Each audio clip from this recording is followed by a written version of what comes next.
heading south of the Mason-Dixon. This is the Week in Review at the Abbeville Institute. Here is your host, Brian McClanahan. Welcome back to the Week in Review at the Abbeville Institute. This is your host, Brian McClanahan, and this is episode 255, covering the week of March 29th through April 2nd, 2021. Glad to have you back on the program. Very glad to be here. Don't forget to follow us on Twitter, like us on Facebook, and subscribe to our YouTube page. You can find all those social media accounts at our webpage, abbevilleinstitute.org. That's ABBEVILLE institute.org. While you're there, give us an email address. We'll give you a free ebook exploring the Southern tradition. It's a great book by 20 Abbeville Institute scholars, and it's yours free of charge just simply for giving us an email address.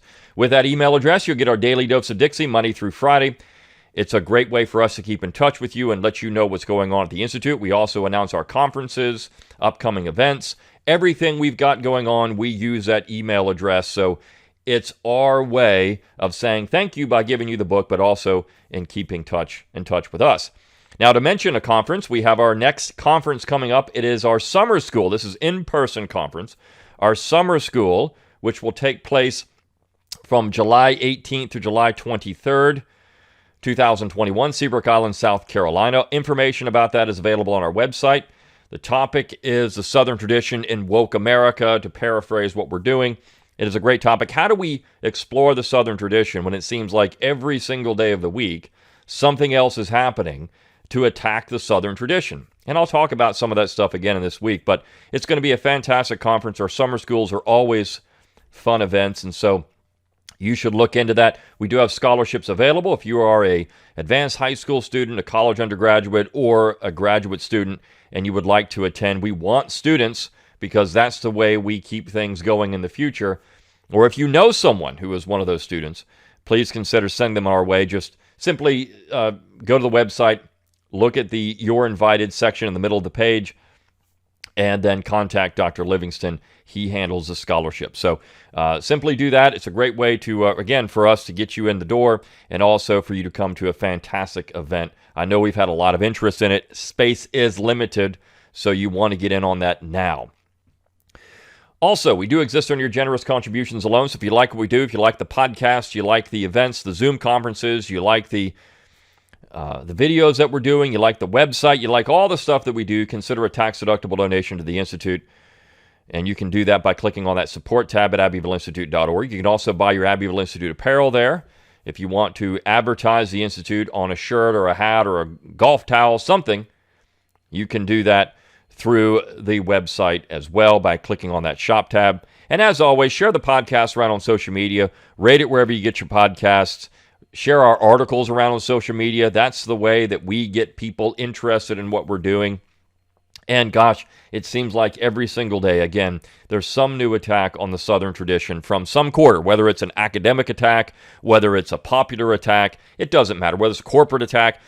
Something is happening, seems daily, that makes the Institute an important counterweight to the argument, the mainstream argument. People talk about how speaking truth to power, as Ty Sedgley going up and saying something at Washington and Lee. He's speaking truth to power. No, he's speaking power to power. That's what people don't realize. The fact is, what we're doing now, we're in the minority. What we're doing is actually speaking truth to power. And we're in the vast minority of Americans now who actually want to stand up for these things. Now, I don't believe that we're in the minority overall. I think most Americans are against what's happening. They just don't know what to do about it because it seems like corporate America, the left, has become so ingrained at all levels of American society that it's almost impossible to fight back, which is what we try to do on a regular basis. So that's why if you like what we do, you want to donate monthly, annually, one-time gift, we appreciate it. And the things that we do, like the Zoom conferences. We had a great Zoom conference this past week, and I'll talk about that when we get to Calhoun. But those things are vital. They're essential. Also go to abbevilleacademy.org if you want to purchase. If you didn't watch any of those Zoom conferences, this was our fourth that we just had. So, they're on great topics. It's a great way to educate people with scholars who have advanced degrees, terminal degrees in their field, many of them. So these are not just people that we pull off the street and say, hey, talk about the war or talk about Calhoun or talk about Abraham Lincoln. These are people that have explored these issues, written books on these issues, and I think that's an important part of it. So we've got a big mission, and you're vital. You're part of it. We appreciate every support, every bit of support you can give us. So let's talk about the first piece of the week, and I want to start with this because I think this says more than anything else about what we're facing in modern American society.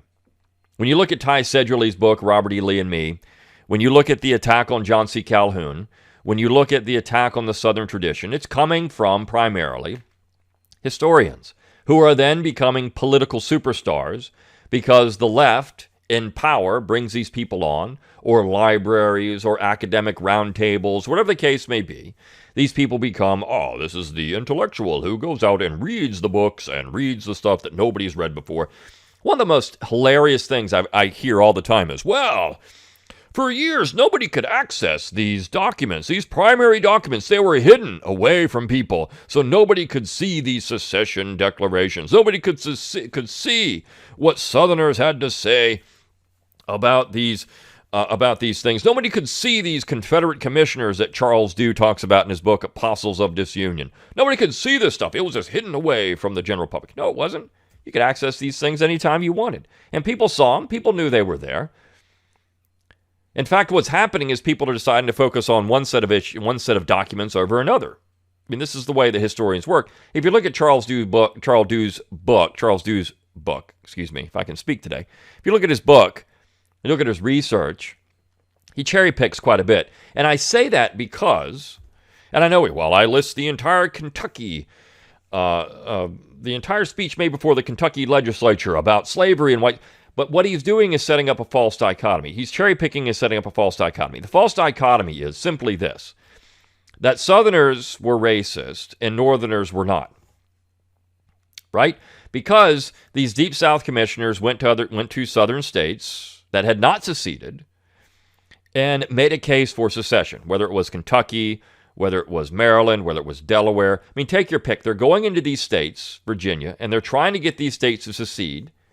And so they're making their best case argument. Why should you secede from the Union? And they're coming out of Georgia and Alabama, and they're going to these other states.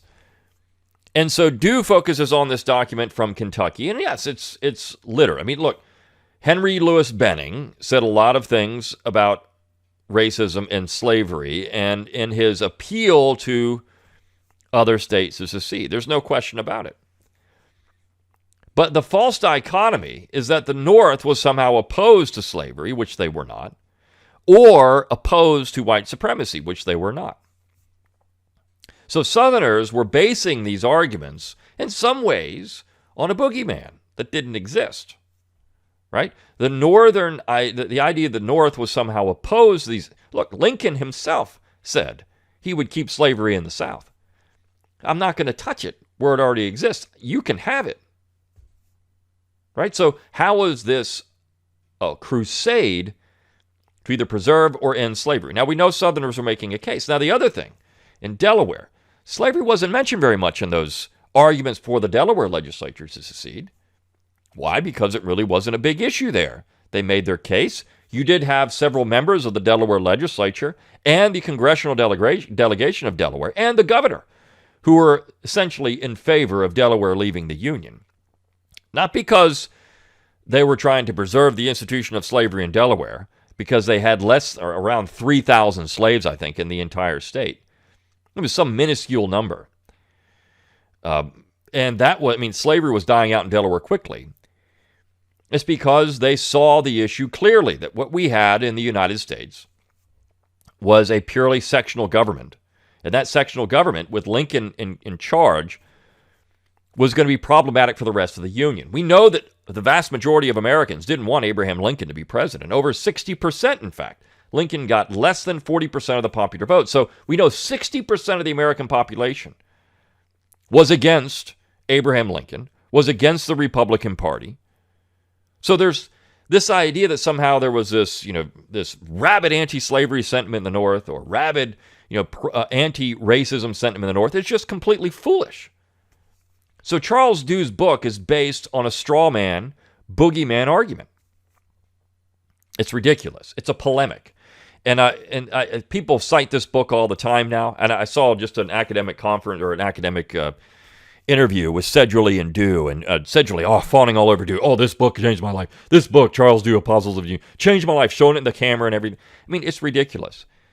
It's a polemic. When it came out, I recognized it for what it was at the time, a polemic. Unfortunately, most academic historians couldn't see that because they simply want to believe what they want to believe. And if you look at anyone who's been honest, historians have been saying these things for years. Yes, the South, the Deep South, did make a case that slavery was under attack, and they were concerned about it. But then again, in the Georgia Secession Convention, you had the Unionist members saying, what are we doing? If we secede, we're going to destroy slavery. If we leave, we're going to destroy slavery. Why? Because it'll be bottled up. It'll never go anywhere. See, the real question is why slavery was important. It was important because of the Western territories.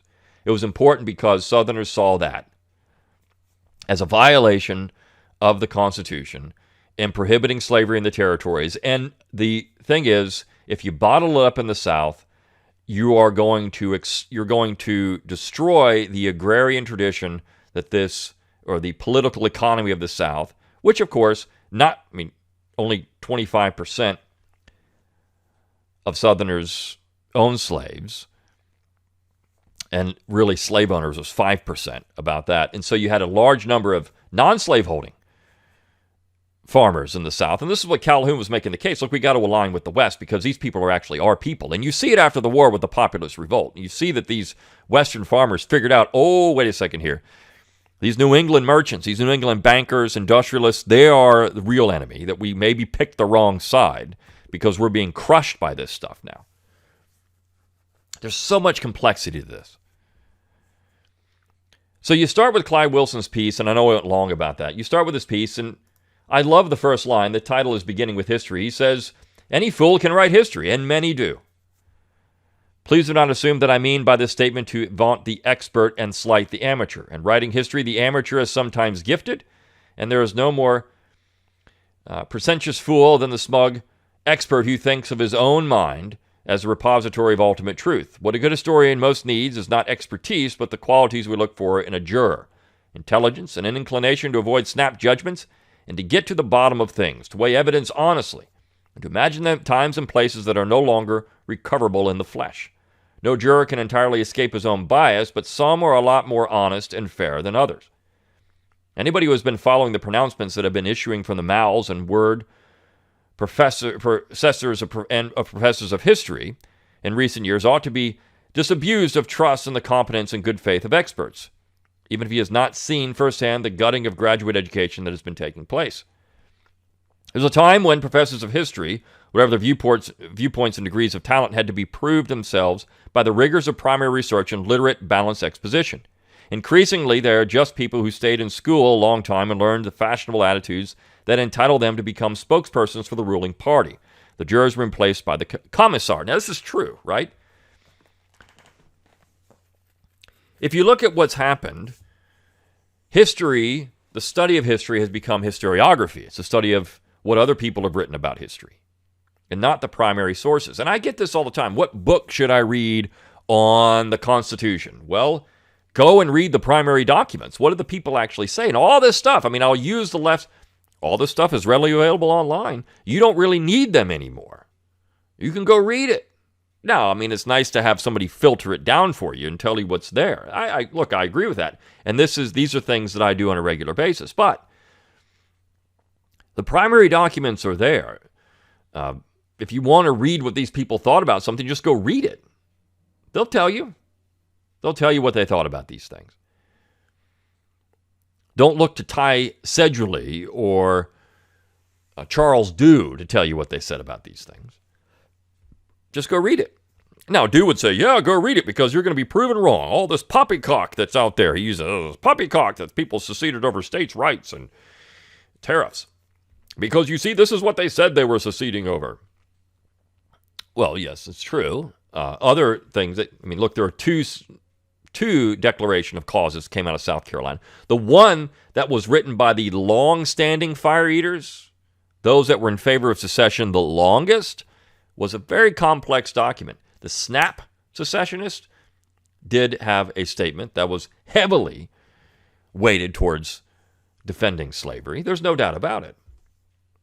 But there were two. And when you look at the reasons that were listed to the world that came out of the Confederate Foreign Affairs Committee, well, you'll find a lot more complex discussion of the issues. And if you look at the issues going back to the 1790s when secession was openly discussed by the North, you find that this union was fragile from the beginning. That Northerners and Southerners did not see eye to eye on the future of the United States, and it really had nothing to do with slavery at that point. At all. So Clyde continues, young people should not study history for final answers, but to expand consciousness. History is properly about human life, about the conflict of human perspectives, experiences, and values. On all human experience, there is always the possibility of a differing perspective. Even the facts are not often as solid as they seem, having been selected out of a host of possibilities. Human life, and therefore history, is not a logical proposition, nor a source chiefly of entertainment, nor a mine of ideological precepts and judgments, nor a repository of accepted conclusions. It is a drama taking place in the mind of God, and only He knows the end. In a drama, we look for a deeper meaning than the facts. We look for understanding of the mysteries of our existence. Since we are human, all that is human should interest us. To guide the study of history for young people is a challenge, and nowhere more so than in regard to the War of 1861 to 65 and its causes and results, the Gordian knot of American history. Fortunately, we have, for a start, Shelby Foote's The Civil War, a narrative, a magnificent and readable masterpiece of world literature, which tells the most important part of the story, the experience, with fairness, depth, and insight. Note that Foote was not an academic expert, but a novelist. He understood that the method of history must differ from the method of fiction, but that both were seeking the same truth of human experience. There is more truth about the Civil War reconstruction in 300 pages of Faulkner's The Unvanquished than in 1,000,000 words by expert historians. The same goes for George Garrett's Elizabethan novels. Generally speaking, in American history, what was written in the first half of the 20th century is more reliable than what came before or after. Much of the mainstream history produced in the 19th century reflected the viewpoint of people who took for granted that they were at the center of the universe. Boston. Since the mid-20th century, academic history has become more and more a party line, and popular history has degenerated greatly under the same influences. The 21st century bodes fair to replace history as an intellectual enterprise and with subsidized multicultural groupthink. The first half of the 20th century, though far from utopian, was the soundest era of American historiography. So he's telling you, in the 19th century, it was all about Boston. Mid-20th century on, it's academic historians towing a party line. In the 21st century, it's all about woke social justice nonsense. This is what you get. But in the early 20th century, from about 1900 to the war, World War II, you get some pretty good histories. He says, there is much that is good, though little that is great, written about the war between the states. The subject deserves a book-length annotated bibliography. However, to start, Foote for the story, Ludwell H. Johnson's North Against South for the facts, figures, and issues of 1848 to 1877, Avery O'Craven's The Coming of the Civil War for the causes, and Robert Self Henry, The Story of Reconstruction for the consequences. Experts will tell you with Pavlovian predictability that such works have been discredited by new scholarship. This is a conventional lie.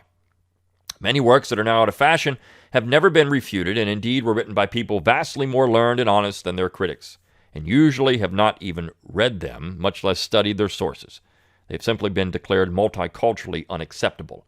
This is true. I saw this all the time with graduates. We're going to read this. So we're going to read Eric Foner's Reconstruction. Well, how about have you looked at Dunning?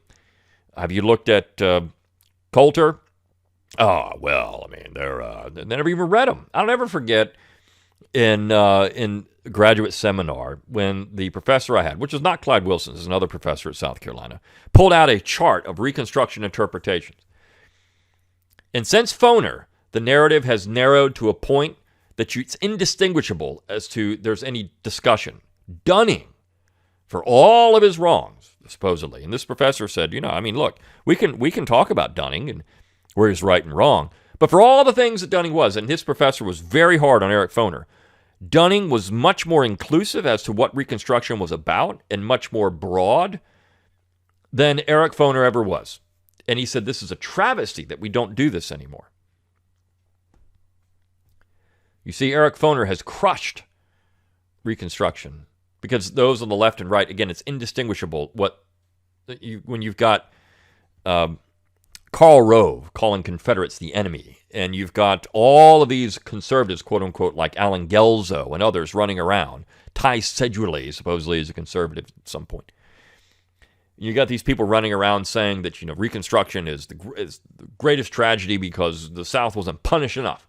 Well, what's the difference between Eric Foner and that? There's no difference. And why do people do this? Not because they're right, but because this is how they're interpreting things.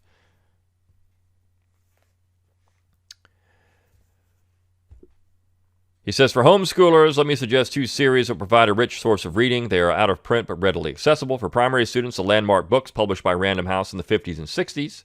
For secondary students, I recommend the 50-volume Yale Chronicles of America series published in the 1920s.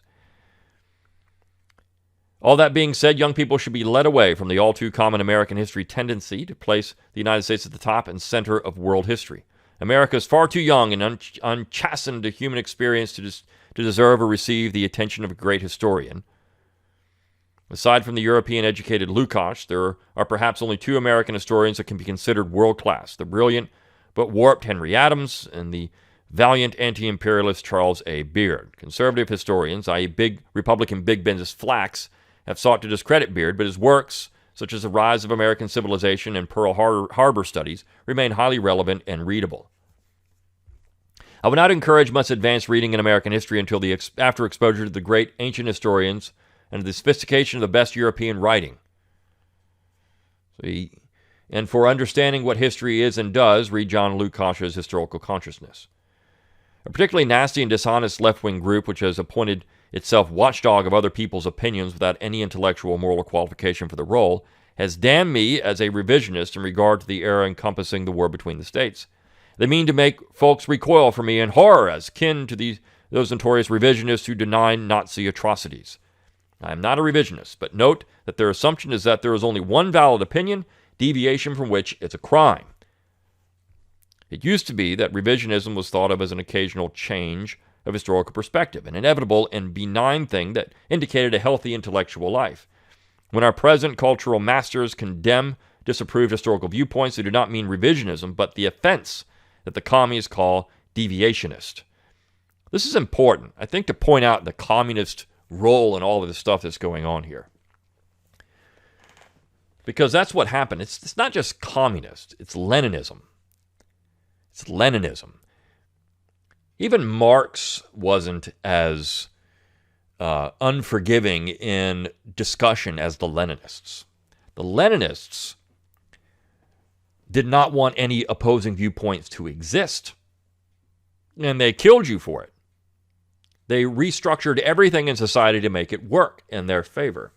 This is what we're seeing in America. I know people are calling it the Great Reset and all these other things, but this is exactly what we're seeing. This is censorship from social media. And in the Soviet Union, the technocrats were completely on board because these little dorks, these little nerds, could then have a substantial amount of power, and they could abuse the people who abuse them. So this is the payback. If you look at Jack, the guy that founded Twitter, he looks like a complete fool. Zuckerberg for Facebook was a dork, a nerd. Nobody cared about that kid. And so he creates this multi-billion-dollar media empire, and he can be this great hero or villain, whatever you want to say, but he's punching beyond his weight in reality. And so this is what you have. The technocrats then get involved, and because these people were just complete fools at some point in their lives, and people picked on them or whatever it was, now they can go out and abuse others. Those that, Tesla and some of the really great inventors, even Elon Musk is pushing back against all the technocratic nerds and the totalitarian authoritarians, because the guy is something brilliant. He's beyond what these other people are, and he knows it. He's always been kind of cool, so he is the nerd that was popular. Zuckerberg was never popular, neither was Jack at Twitter. These people were just dorks. And so they want to use that to silence opposition because it makes them uncomfortable. Because they know if they're challenged, they don't know what to do about it. I'm being challenged. So this is the communist part of this is tremendous. And then, of course, we have John C. Calhoun. And I say Calhoun, we had a really great conference on Calhoun, Zoom conference. And I said that to bring up the Abbeville Academy. It will be available for replay there. If you didn't purchase it, it's $15. And we have the other conferences for $15. I mean, look, that's not a lot of money. And you get at least an hour, if not an hour and a half or 2 hours of discussion by scholars on a topic. In this particular case, it was Lee Cheek, who is a great Calhoun scholar, and Don Livingston talking about Calhoun. And I read a little piece that Clyde Wilson, who is the Calhoun scholar in the world, submitted for me to read on Calhoun. And we had a nice discussion about Calhoun. But this piece on Tuesday was a little 5-minute video that I did on Calhoun, defending Calhoun. It was recorded nearly 3 years ago now, and we finally got it together and put it out. These videos are important. They need more views than what they get. Calhoun, of course, has since been taken down from Charleston, and that hadn't happened when I produced the video. His name has been removed just about anywhere they can remove it. And so this is a really a nice little pushback against some of that stuff. Maybe too little, too late, but regardless, we need it there. We have this new book out by Robert Elder, Calhoun, American Heretic. And we talk about that book in the Zoom conference. I'll have more to say about that, and we'll publish a review of it at some point. So that's important. But this, I mean, again, Calhoun is, it's the low-hanging fruit. It is the easy thing to take down. And that's the fashionable thing to do. To defend Calhoun? Well, you really are speaking truth to power at that point then. To say anything kind about Calhoun. And Elder is paying, he goes out of his way to say, well, I mean, you're reading Calhoun, it sounds, there's lots of things that we could say, but, oh, gosh, you just can't like the guy. You just can't like him because he's so terrible.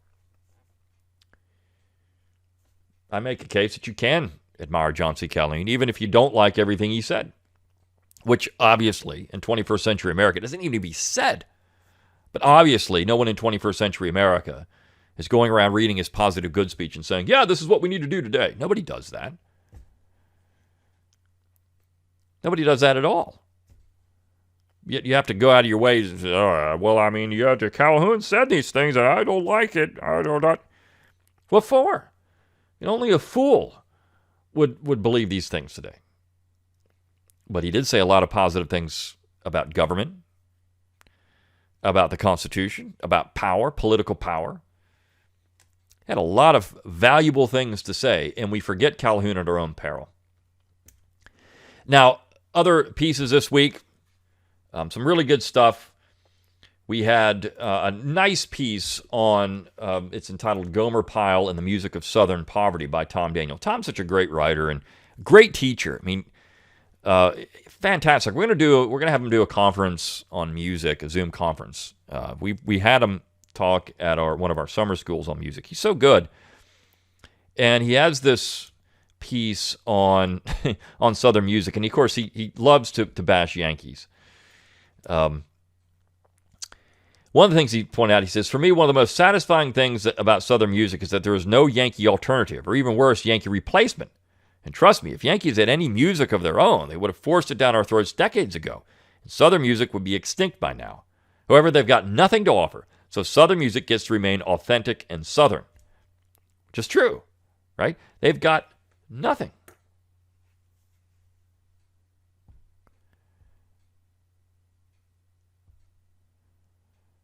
And it's amazing. And so this little piece on,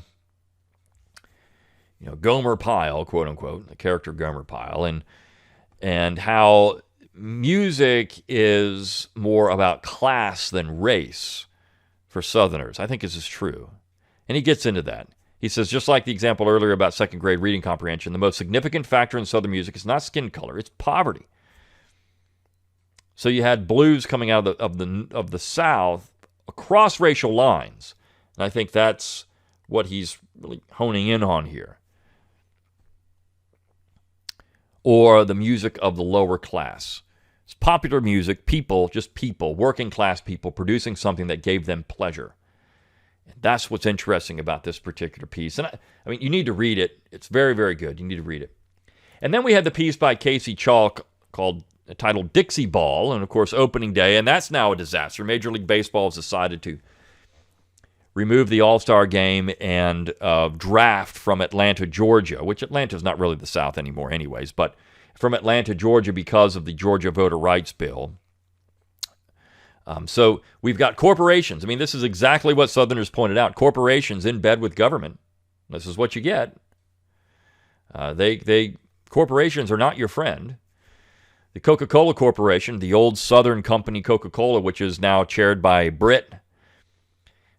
Delta Airlines, which has been headquartered in Atlanta for years. I mean, these corporations are not friends of anything but what gains them power and money and influence. And to them right now, the left is in power and they have money and influence. So they're going to try to appeal to that so they don't get hammered by the left.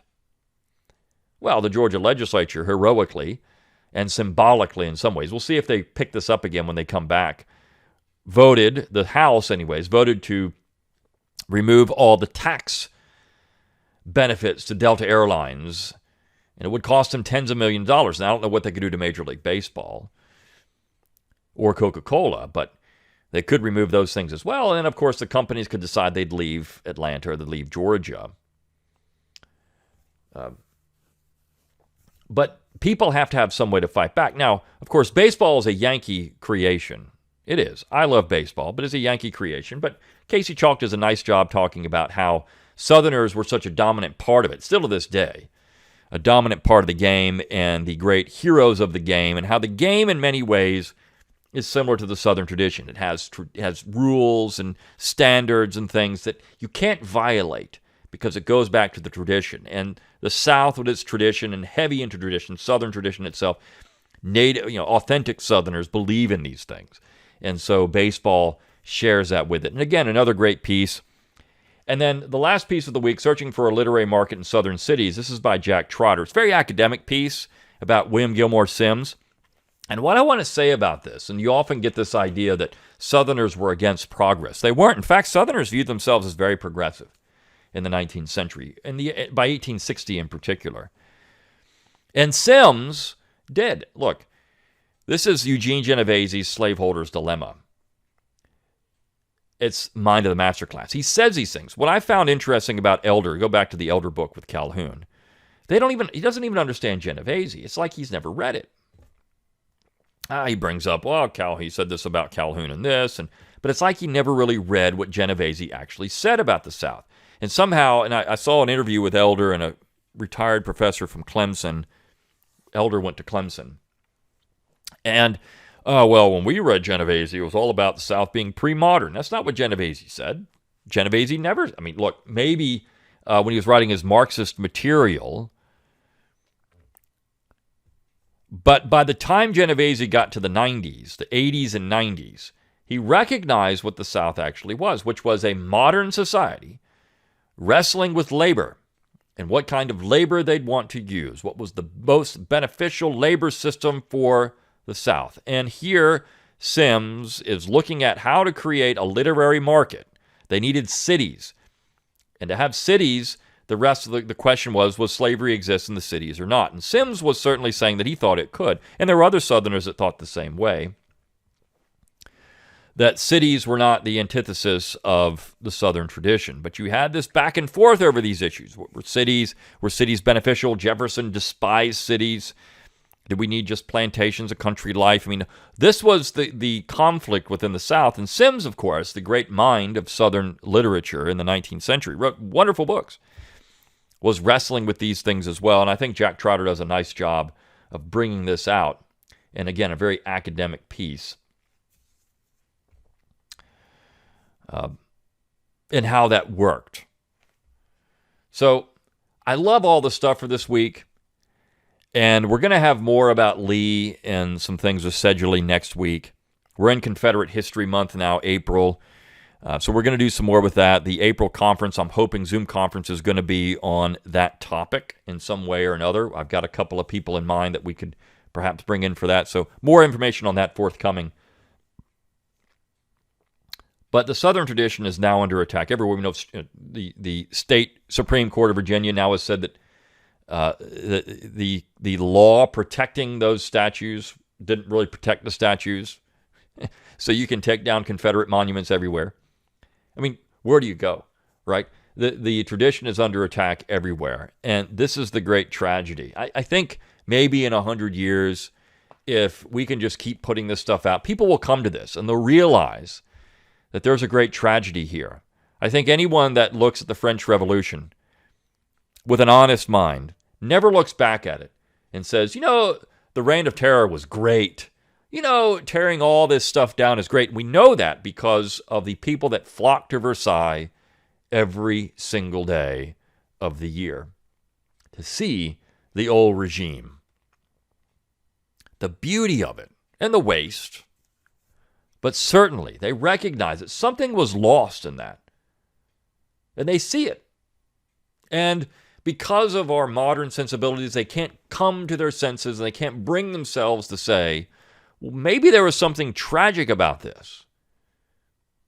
We know what happens. I mean, we know that people see these things ultimately as a tragedy. The death of Louis XVI. The radical leftists, the ideological leftists, will never do it. But most people look at it and say, gosh, that was a real tragedy. And maybe things aren't better now in some ways. Maybe they're actually worse in some ways than they were before. There was something about these old traditions that the destruction of those things should give us pause. Certainly there were problems with it. There's nothing perfect. But this is what I think will happen with the South. As the iconoclasm takes place and the statues come down, the tradition's under attack, and all these things happen, and everything goes away, there will come a time in the future, 100 years in the future, 200 years in the future, who knows, when people will look back on this and they will see it, and they'll see the Southern tradition for what it offered to America. And that's why we're the voice in the wilderness right now. We're trying to do this. We're trying to make sure that people still hear it. And maybe in 100 years or 200 years, these things will still be there for people to hear. And they can actually say, there was something to this. And maybe we need to really think about this in a different way. It's inevitable what's happening now. There's no stopping it. The steamroller has been rolled down the hill, and it's going to keep rolling and plowing everything over. The buzzsaw has been put in place. It's all going to get chopped up. But as long as we exist here, and we exist on your contributions, of course, as long as we exist here and we can keep doing these things, there still is hope that the Southern tradition somehow can come back and save some of American society in one way or another. Until next time, good day.